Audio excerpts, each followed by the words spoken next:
agora e matemo-lo, e lancemo-lo numa destas covas, e diremos: uma besta fera o comeu, e veremos o que será dos seus sonhos.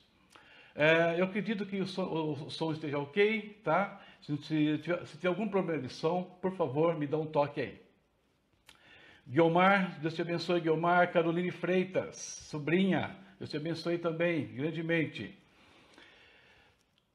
Então, a palavra que eu separei hoje da leitura, do versículo que eu citei aqui para vocês, é a palavra sonhos. A língua hebraica, sonhos é kalomê. E eu lendo hoje o Salmo 19, eu observei que o Salmo 19, Davi, ele fala da criação e fala da lei de Deus, né? A criação e a lei do Senhor. Ambas manifestando, né, os desígnios, né, a glória de Deus. Ambas dando sabedoria e ensinando o homem. E eu fiquei meditando então sobre isso, e eu fiquei vendo o que nós podemos aprender, né? O que a leitura de hoje nos ensina. Esses capítulos que eu citei para vocês. E aí eu observei que os sonhos de José falavam, né, de um propósito que Deus tinha para a vida dele. Era um propósito que Deus tinha para a vida daquele homem e que manifestou na forma de sonhos. E a gente observa ainda lendo o Evangelho de Mateus, né, os Evangelhos, que Jesus veio a este mundo também com um propósito definido e que isso foi revelado, né, ao longo das Escrituras, várias vezes. Então José, sonhos, um propósito de Deus para a vida dele. Jesus, revelações, propósito de Deus para a vinda dele, aqui também. E a gente observa que os propósitos de Deus na vida de José e de Jesus, queridos, eles foram alcançados de uma forma muito difícil, penosamente. Por quê? Porque muitos opositores se levantaram contra estes propósitos. No caso de José, os opositores estavam dentro da casa dele, eram sua família. Tá? E eles tentaram fazer de tudo para impedir que aquilo que foi mostrado, os sonhos que foi revelado a eles, fossem impedidos de acontecer. No caso de Jesus, né, não é diferente. Né? Ele também estava, a oposição veio de dentro da família. Por quê? Veio do povo dele, veio dos descendentes de Abraão ali. E no caso de Jesus, ainda mais, né? Que além da oposição que havia da família ali, havia a oposição do diabo. Né? Todos contra aquele propósito. Mas a gente percebe uma coisa, que tudo o que os opositores fizeram, tá? Para impedir que aqueles sonhos, que aqueles propósitos se realizassem, acabaram, somente colaborou para que tudo acontecesse. O que os irmãos de José fizeram, o que os fariseus judeus fizeram contra Jesus, o que o diabo tentou contra Jesus, tudo o que foi feito apenas ratificou, apenas acelerou o processo e fez com que os sonhos de Deus, os propósitos de Deus, tanto em José quanto por meio de Cristo, acontecessem. Ponto.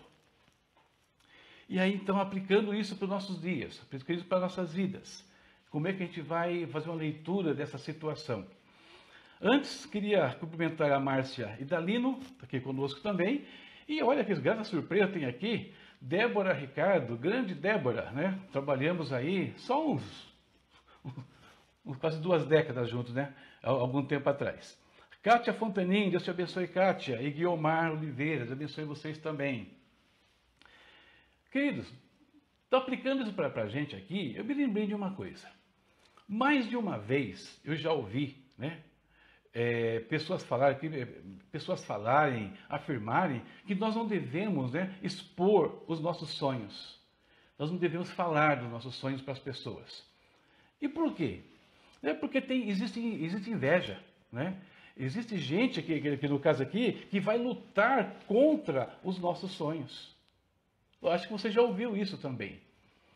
Mas quando eu fico observando os eventos acima, né? Os eventos envolvendo a vida de Jesus Cristo, os eventos envolvendo a vida de José, eu penso diferente. Eu acho que eu penso um pouquinho diferente. Realmente, eu penso que eu não devo falar e expor os meus sonhos, os meus planos, aquilo que eu estou arquitetando para a minha vida. E por quê? Porque eu não posso garantir que essas coisas que eu planejei, que eu sonhei, que elas vão acontecer. Eu não tenho como forças nem controle sobre as situações de uma maneira geral para que os meus planos, os meus sonhos aconteçam. É uma situação. Porém, quando esses sonhos, né, são revelações de Deus para a minha vida, são propósitos que vêm do trono de Deus para a minha vida, então eu não vejo problema que eles sejam expostos. E por uma razão simples, às vezes. Por quê? Porque a garantia de que esses sonhos, que esses planos, que esses propósitos vão acontecer, não sou eu, não está na minha força, na minha capacidade, mas está naquele que revelou, naquele que trouxe esses sonhos, esses propósitos ao meu coração. Deus. É Ele que está falando, logo é Ele que é o fiador, que vai dar subsídio para que tudo ocorra. Falando por meio do profeta Isaías, né, o Senhor diz o seguinte, né,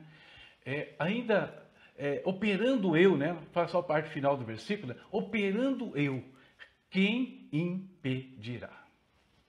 Ninguém pode se impedir os planos e propósitos de Deus. A gente pode observar que isso também aconteceu com o apóstolo Paulo. Tudo o que fizeram contra ele, somente o colocaram no lugar que Deus o queria. Caso Roma. Tudo conspirou para que ele fosse para Roma. Então, eu acredito que nós não devamos temer que os propósitos de Deus para nossas vidas sejam conhecidos. Até o contrário. Né? A exposição dos planos e propósitos de Deus vão fazer com que as coisas que são necessárias para que eles aconteçam se desenrolem. Se os irmãos de José não tivessem vendido ele para Potifar lá no Egito, como José ia parar no Egito? Né? Quando os fariseus, né, entregam Jesus à cruz, eles estão ali ratificando e consumando a redenção, o derramamento do sangue do Cordeiro, que hoje nos limpa de todos os pecados. Então, amigos e inimigos, queridos, dentro da soberania divina, trabalham a favor dos planos de Deus. Ninguém se opõe a eles.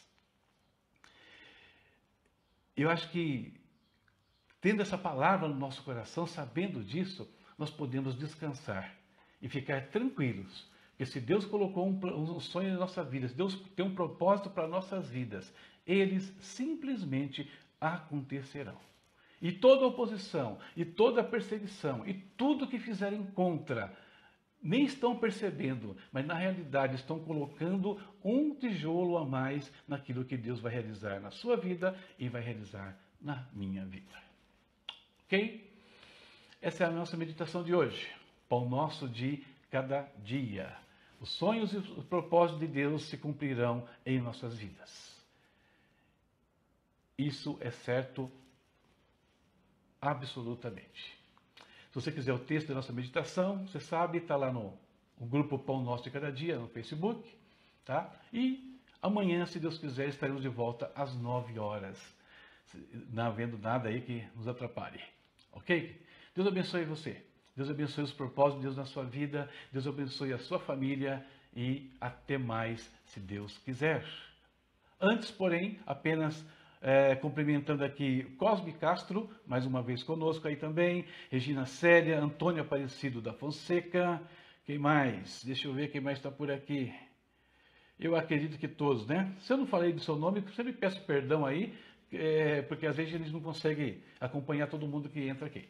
Tchau, tchau. Até amanhã, 9 horas. Acorda cedo. É sábado. Então depois você dorme. Deus abençoe.